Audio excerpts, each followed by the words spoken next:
नमस्कार दोस्तों, आइए आज मैं आपको करवा चौथ की व्रत कथा सुनाती हूँ।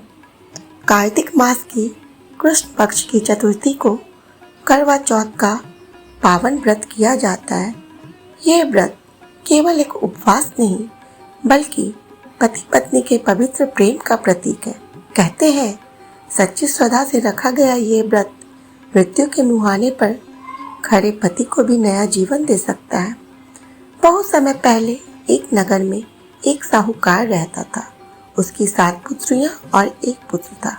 साहूकार की सबसे छोटी बेटी ने अपने पति की दीर्घायु के लिए करवा चौथ का व्रत रखा।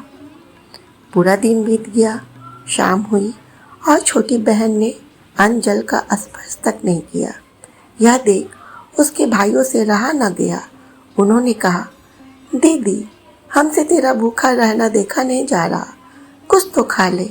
पर बहन बोली, नहीं भाई, जब तक चांद नहीं निकलेगा मैं व्रत नहीं तोड़ूंगी।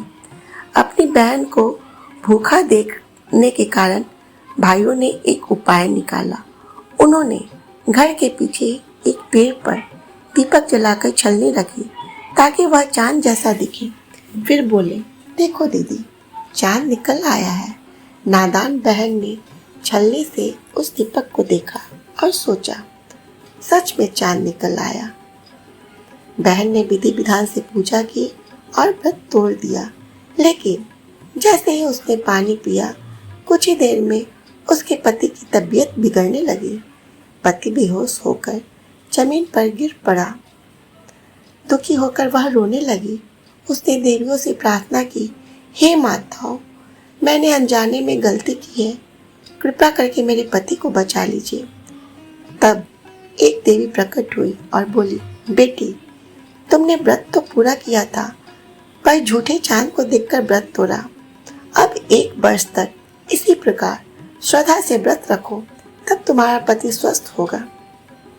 उसने पूरे वर्ष श्रद्धा और नियम से व्रत किया। अगले करवा चौथ के दिन जब उसने सच्चे चांद को देखा और व्रत खोला, तब उसके पति को नया जीवन मिला। इस प्रकार इस व्रत की महिमा अपरंपार है और यह व्रत अमर हो गई।